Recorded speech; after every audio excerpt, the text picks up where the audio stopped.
बिस्मिल्लाहिर्रहमानिर्रहीम फलौला नफ़र मिन कुल्ली फ़िरक़तिन मिनहुम ताइफ़तुन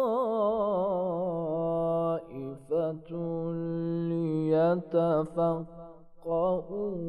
फ़िद्दीन वलियुनज़िरू क़ौमहुम इज़ा रजऊ इलैहिम लअल्लहुम यहज़रून।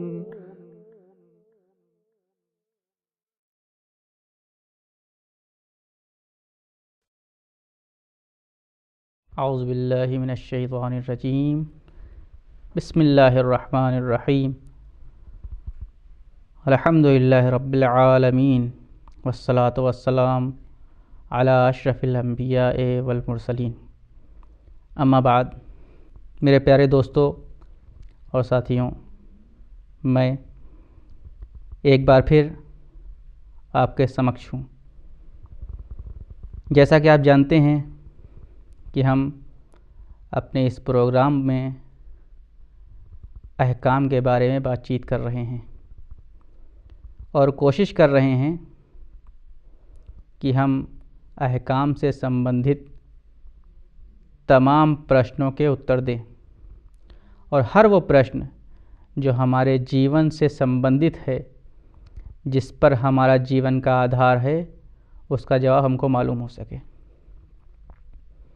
जैसा कि आप लोग जानते हैं कि इससे पहले वाले प्रोग्राम में हमने अहकाम के बारे में जाना, अहकाम कितने प्रकार के होते हैं, इज्तिहाद क्या होता है, तक़लीद क्या होती है। हमने आपको बताया कि इस्लाम के सारे क़ानून, इस्लाम के सारे नियम तीन चीज़ों पर आधारित हैं। या वो क़ानून या वो नियम हमारे विश्वास से संबंधित हैं, जिनको उसूल दीन कहा जाता है, या वो नियम हमारे अखलाक से मरबूत हैं, या वो नियम और कायदे और कानून हमारे व्यवहारिक जीवन पर आधारित हैं, जिनको फ़ुरूअ दीन कहा जाता है। हम इस प्रोग्राम में सिर्फ़ और सिर्फ अहकाम और फ़ुरूअ दीन के बारे में बहस कर रहे हैं। हमने आपको इस प्रोग्राम में ये भी बताया कि तमाम अहकाम दो प्रकार के होते हैं, या वज़ी होते हैं या तकलीफ़ी। वज़ी उन चीज़ों को कहा जाता है जो इंसान से संबंधित चीज़ों के बारे में उनका हुक्म, उनका आदेश बयान करते हैं। इंसान ने नमाज़ पढ़ी, वो नमाज़ सही थी या गलत, ये वज़ी बताएगा। तकलीफ़ी वो अहकाम हैं जो इंसान की व्यवहारिक जीवन से संबंधित होते हैं, जैसे नमाज़ पढ़ना वाजिब, झूठ बोलना हराम। उसके बाद हमने ये बताया कि जितने भी तकलीफ़ी अहकाम हैं उनको 5 भागों में बांटा गया है। पहले भाग वो है जिसमें वाजिब है, यानी वो कार्य जिसका ईश्वर ने आदेश दिया है, अगर उन कार्य को अंजाम दिया तो सवाब मिलेगा, अंजाम नहीं दिया तो अज़ाब, जैसे नमाज का वाजिब होना, खुम्स का वाजिब होना। दूसरे वो जिन कार्यों को ईश्वर ने वर्जित करार दिया है और कहा है कि मेरे बंदे अगर तूने अंजाम दिया तो तुझे अज़ाब मिलेगा, अंजाम नहीं दिया तो तुझे सवाब मिलेगा, जैसे शराब का पीना, झूठ का बोलना, इन सब की तमाम चीज़ें, ये सब हराम हैं। तीसरे वो जो मुस्तहब है, यानी ईश्वर चाहता है कि हम अंजाम दें लेकिन हमारे ऊपर वाजिब नहीं किया है, अगर अंजाम दिया तो सवाब मिलेगा, अगर अंजाम नहीं दिया तो कोई अज़ाब नहीं है उसमें, जैसे नमाज शब का पढ़ना, सदक़े का देना, इन तरह की चीज़ें जितने हैं सब मुस्तहब हैं। और उसके बाद नौबत आती है मकरूह की। मकरूह वो चीज़ है जो ईश्वर चाहता है हम अंजाम ना दें, लेकिन अगर फिर भी अंजाम दे दिया है, उस पर अमल कर लिया है, उसका अंजाम दे दिया है, तो उसके ऊपर ईश्वर की तरफ से कोई अज़ाब नहीं है। जैसे ईश्वर ने कहा है कि मैं इस बात को पसंद नहीं करता कि नमाज में तुम काला कपड़ा पहनो, अगर पहन लिया तो कोई अज़ाब नहीं है, लेकिन मैं चाहता नहीं हूँ। इन तमाम चीज़ों को हमने पहले वाले प्रोग्राम में बताया था। इसके बाद आखिरी किस्म जो रह गई थी, आखिरी भाग जो रह गया था, वो था मुबाह के बारे में। उनके बारे में हम आज बात करेंगे। मुबाह उन चीज़ों को कहा जाता है जिनके बारे में ईश्वर की तरफ से डायरेक्ट कोई हुक्म, कोई आदेश, कोई नियम नहीं आया है, और हमारे जीवन का अधिकतर भाग इन्हीं मुबाहों पर आधारित है। इन मुबाहों में अगर अंजाम दिया तो कोई सवाब नहीं, अंजाम नहीं दिया तो कोई अजाब नहीं। इनमें से अधिकतर चीज़ें जैसे हमारा खाना पीना, सोना, उठना, बैठना, ये सब चीज़ें मुबाह हैं। इनके बारे में ईश्वर ने कोई आदेश नहीं दिया, तुम चाहो तो सो, ना चाहो तो ना सो, चाहो तो खाओ, ना चाहो तो ना खाओ। तो ये वो चीज़ें हैं जो अहकाम से संबंधित हैं, इनको अहकाम तकलीफ़ी कहा जाता है। अहकाम तकलीफ़ 5 हो गए। उसके बाद चूँकि हमें ये पता है, हम ये जानते हैं कि ईश्वर ने इंसान को जब पैदा किया तो उसके लिए एक दायित्व रखा, उसके लिए एक ज़िम्मेदारी रखी और कहा तुम्हारा दायित्व, तुम्हारी ज़िम्मेदारी ये है कि हमारे आदेशों का पालन करो।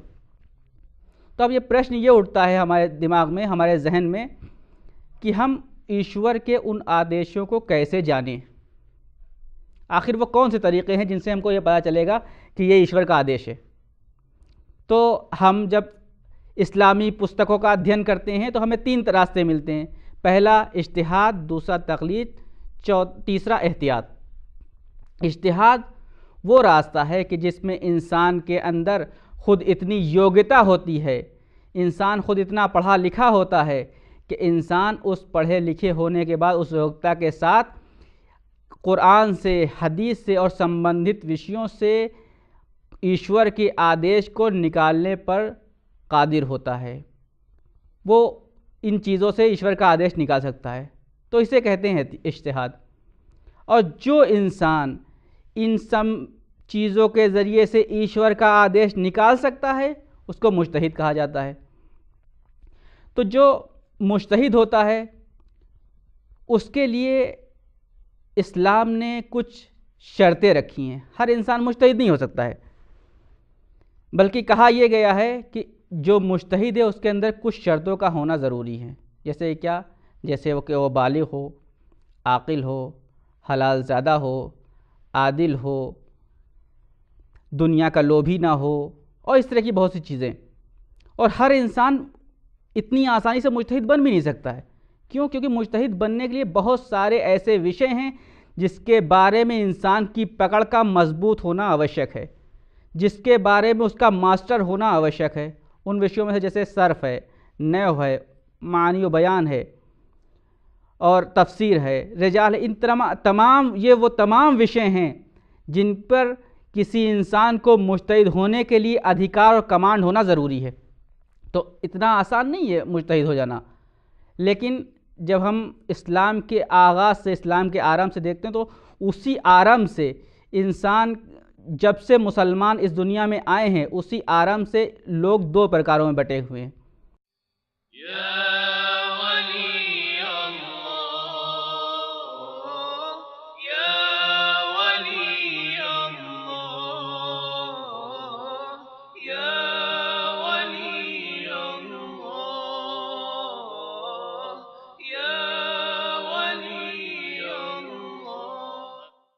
एक वो जिन्होंने अपने अंदर इतनी योग्यता पाई, वो पढ़े लिखे थे कि उनको समझ में आया कि वो इज्तिहाद के रास्ते पर जा सकते हैं।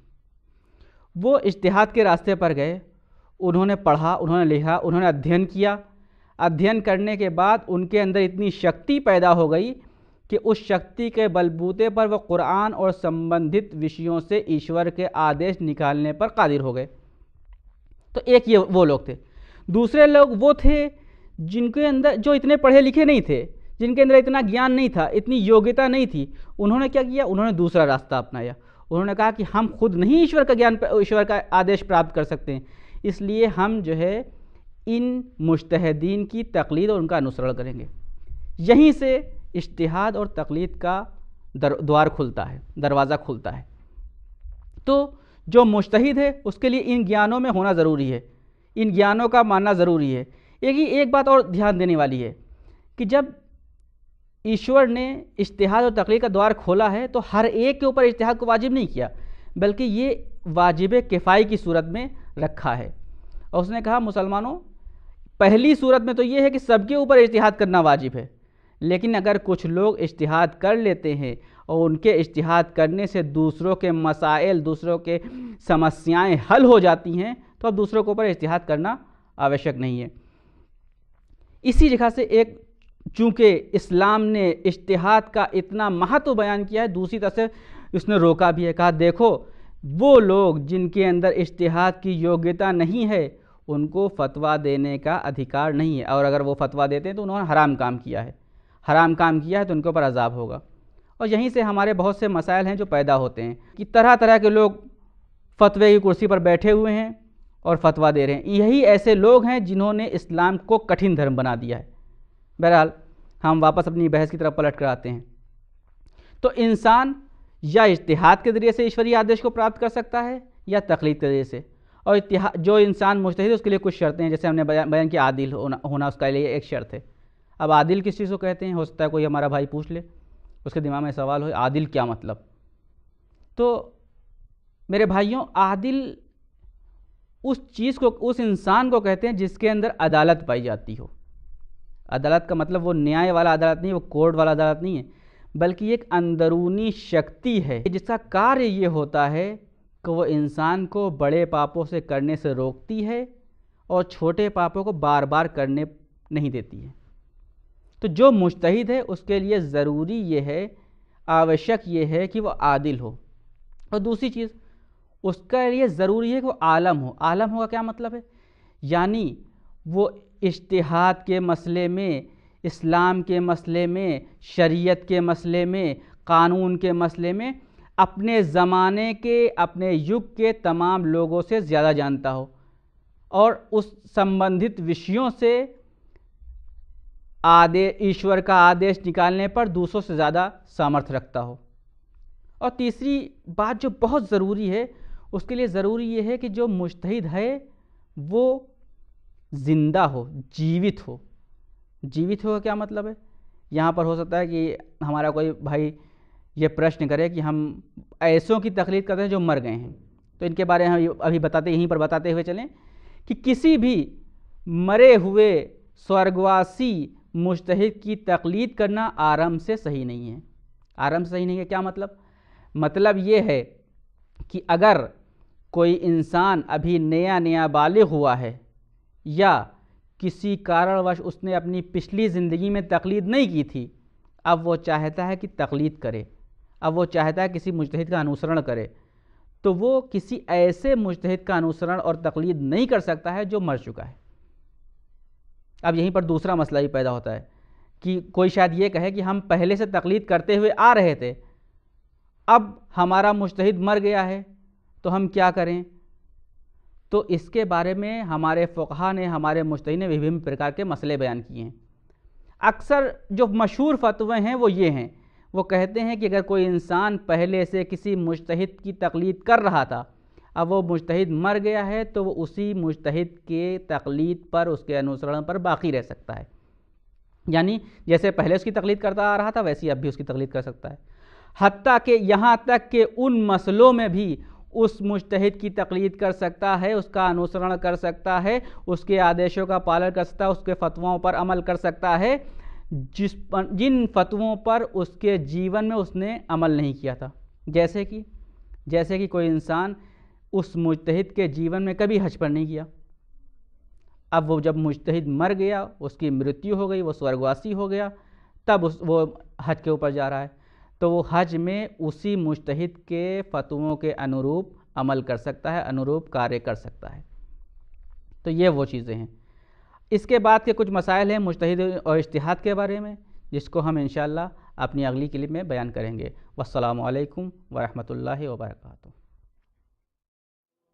अस्अलुक या रब्बि क़ल्बन सलीमा व लिसानन सादिक़ा व अस्तग़फ़िरुका लिमा तअलम व अस्अलुका खैर मा तअलम व अऊज़ु बिका मिन शर्रि मा तअलम फ़इन्नका तअलमु व ला नअलम व अन्त अल्लामुल ग़ुयूब